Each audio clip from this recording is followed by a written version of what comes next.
De retour sur le plateau de la Côte Immo, nous allons parler du taux d'usure. Le taux d'usure, ce n'est pas la première chose à laquelle on pense lorsqu'on parle de crédit immobilier.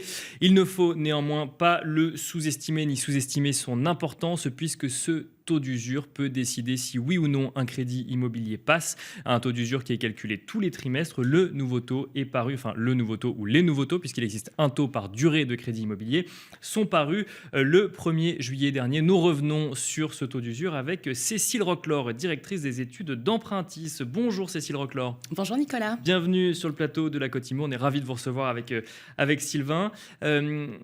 Le taux d'usure, tout le monde en parle aujourd'hui. Ça a fait la une de l'actualité parce qu'un certain nombre de professionnels de l'immobilier voulaient revoir le mode de calcul puisque ce taux d'usure permet de bloquer purement et simplement des crédits. Si on dépasse ce taux d'usure, le crédit ne peut pas passer, la banque n'a pas le droit de l'octroyer. On va y revenir juste avant. Est-ce que vous pouvez nous expliquer pourquoi ce taux a été instauré historiquement ? Alors, ça remonte à très loin, parce que les premiers taux d'usure, on les trouve en Mésopotamie. D'accord. Ouais. Mais pour le coup, en France, on est dans le cadre du Code, du code de la consommation et du Code monétaire et financier. Le but du jeu, c'était de protéger les emprunteurs de taux jugés abusifs pratiqués par les banques. Donc, D'accord. on est vraiment dans un système de protection du consommateur. On va lui éviter d'emprunter à trop cher et de subir la décision de la banque de façon unilatérale. Donc ça, c'est à la base. Aujourd'hui, c'est effectivement, comme vous le disiez, un peu plus compliqué parce que ça ne marche pas comme ça. Parce que, en fait, historiquement, le taux d'usure, pour rappeler son mode de calcul, c'est la moyenne des TAEG pratiqués sur les 3 derniers trimestres. C'est ça, c'est forcément calculé avec 3 mois de retard. Alors, c'est calculé avec 3 mois de retard, mais c'est sur une période beaucoup plus courte que ça, puisque la Banque de France qui fait le calcul, elle va faire une enquête auprès des établissements financiers, et cette enquête, elle va se concentrer, grosso modo, sur les 15 premiers jours du premier mois du trimestre précédent. D'accord. Donc, ouais. Typiquement, celui qui a été défini le 1er juillet, il a été calculé sur les 15 premiers jours d'avril. Et il est publié au journal officiel. Et donc, effectivement, il vient empêcher les banques de pratiquer des taux jugés abusifs. Alors, il faut faire attention parce que souvent, on pense qu'il est à comparer avec le taux du crédit. Pas du tout. Il est à comparer avec le taux global de votre financement, c'est-à-dire qu'on va mettre dedans le taux du crédit, le taux de l'assurance emprunteur dont vous parliez, Bien sûr. et puis tous les frais annexes, les frais de garantie, les frais de dossier, voire les frais de courtage si vous passez par un courtier. Donc on comprend bien l'idée de protéger effectivement le consommateur d'un emprunt à un taux TAEG global abusif, puisqu'en fait on est obligé de se mettre au diapason des autres. Il y a plusieurs taux d'usure, attention. Il y a plusieurs taux d'usure selon la durée, bien sûr. Et pour les crédits consommation, ce n'est pas du tout la même chose. Souvent, on a tendance à penser que le taux d'usure, c'est le taux d'usure général qui est fixé pour l'immobilier, je crois, à 2,43, je crois. Alors, le taux d'usure, il est à 2,57 sur les prêts de 20 ans et plus et 2,60 sur les prêts inférieurs. Voilà. Pour les taux fixes. Et sur les crédits conso, on est à combien ? Alors, ça monte beaucoup plus haut. On est à 18, je crois. Alors, ça va dépendre le montant que vous empruntez, puisqu'en crédit à la consommation, depuis la loi Lagarde, ça va dépendre du montant de financement. Moins de 3 000, 3 000 à 6 000 ou plus de 6 000. Donc, c'est en fonction. Ça va monter jusqu'à plus de 10%, parce que pour le coup, vous avez des taux qui sont liés à des petits montants. Par contre, en immobilier, vous le disiez, donc il y a les 3 durées, moins de 10 ans, entre 10 et 20 ans, en dessous de 20 ans et plus, la partie qui est le plus regardée par les emprunteurs. Mais il y a aussi un taux spécifique pour les prêts relais et les prêts à taux variable. Donc effectivement, un même nom, mais pour différents taux ou cas d'application. Alors donc on le disait, le taux que vous regardez le plus et que les professionnels regardent le plus, c'est le taux 20 ans et plus, donc 2,57% actuellement. On a quand même une infographie où on s'est intéressé là au taux d'usure applicable au 1er juillet. Pour les emprunts à taux fixe entre 10 et 20 ans, ça concerne quand même pas mal d'emprunteurs, on parle de 2,60%. Donc en fait, d'ailleurs j'ai dit une bêtise, c'est entre 10 et 19 ans, puisque le 20 ans est compris, 20 ans exclus, c'est l'année d'après. La 20e année rentre dans le taux 20 ans et plus. Il a été relevé. Alors, il a été relevé de 17 centimes, c'est-à-dire qu'il était à 2,4% la période précédente, donc pour la période du 1er avril au 30 juin. Donc 17 centimes de plus, mais sur la même période, les taux de crédit, eux, ont pris en moyenne 70 centimes. Ah oui. Donc techniquement, on est sur une accélération très forte des taux de crédit, et le taux d'usure étant, comme vous l'indiquiez tout à l'heure, calculé avec un trimestre de retard, en fait, il ne suit pas la hausse rapide des taux de crédit. Si on fait un petit coup de rétroviseur plus loin, au printemps 2018, on avait les mêmes taux de crédit qu'aujourd'hui.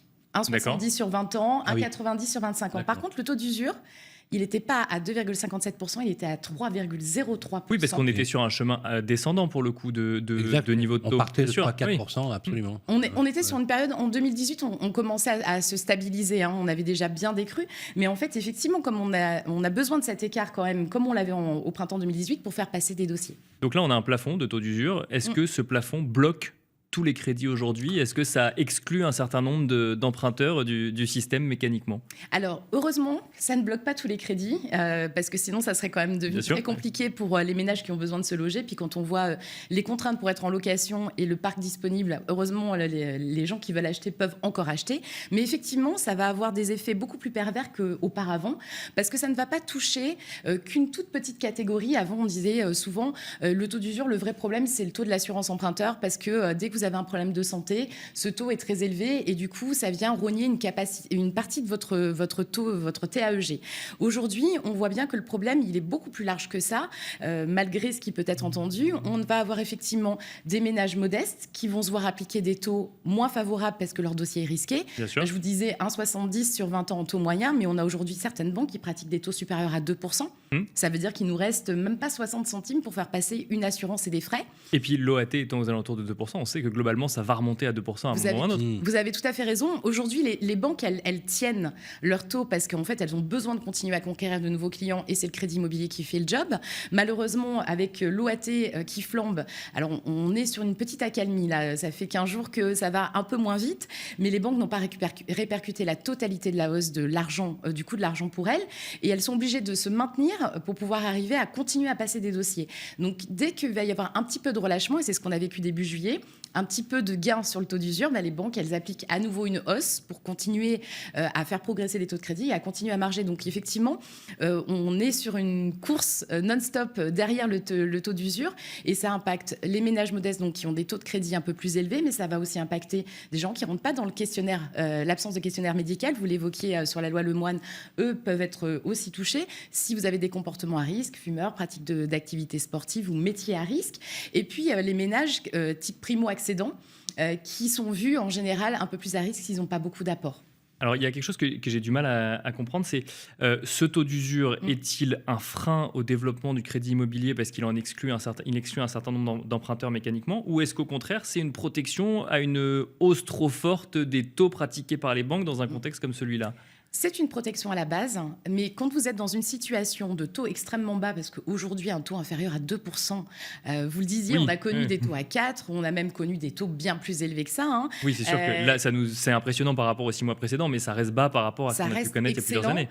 Et aujourd'hui, ça devient une contrainte parce qu'en fait, ça va empêcher des gens d'emprunter alors que les taux restent bas. Oui, ils remontent rapidement, mais emprunter à 2%, c'est pas du tout anormal. On l'a déjà connu, on a connu effectivement des taux bien plus élevés. Donc, de protecteur, il devient empêcheur de réalisation de projets. Et c'est là où c'est dommage parce qu'en fait, on est dans un contexte où c'est plutôt favorable d'acheter un bien immobilier.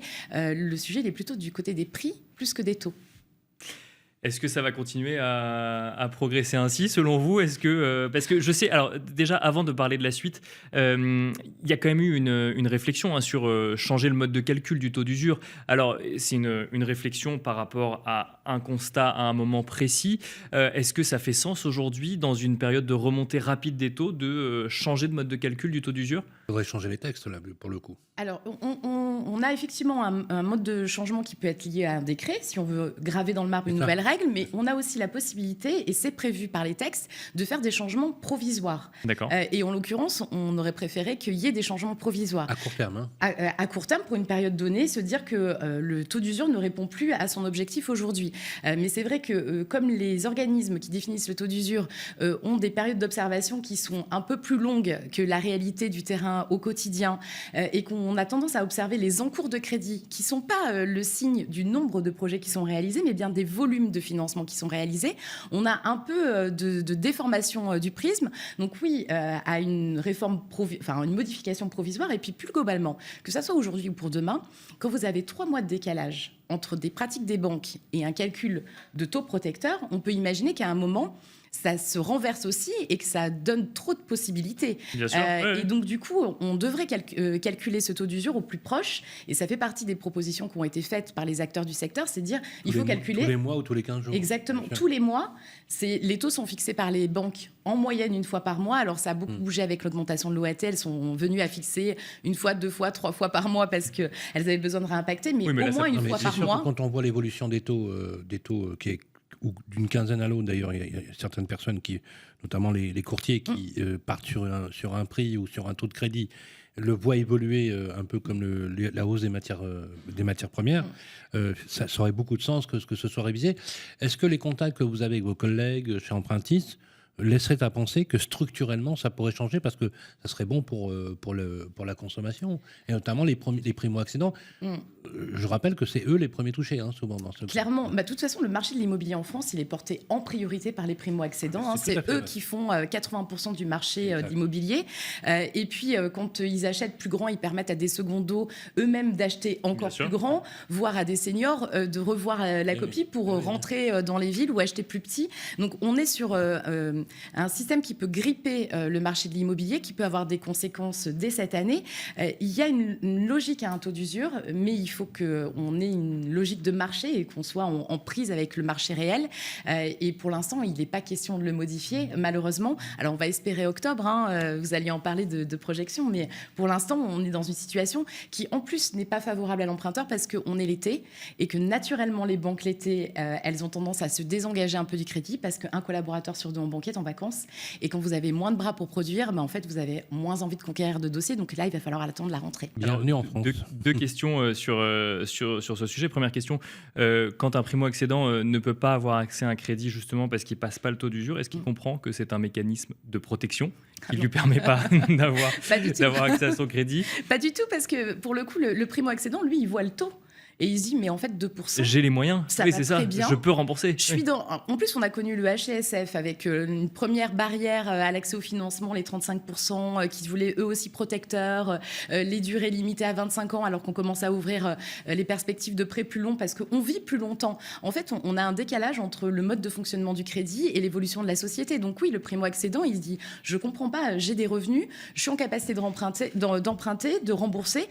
Où est le problème? Donc non, il a du mal à accepter. Et alors justement, sur ce blocage, est-ce qu'on peut considérer que c'est un blocage temporaire du fait que, vu que l'augmentation du taux d'usure a 3 mois de retard, quand on aura 6 mois d'avance par rapport à aujourd'hui, on aura ce taux d'usure qui aura augmenté mécaniquement? Alors, on va croiser les doigts très très fort. Alors, ça ne veut pas dire qu'aujourd'hui, on ne trouve pas de solution pour les emprunteurs. Nous, on a des techniques en tant que courtier, des prêts multilignes, des montages spécifiques qui nous permettent de faire baisser mécaniquement le TAEG.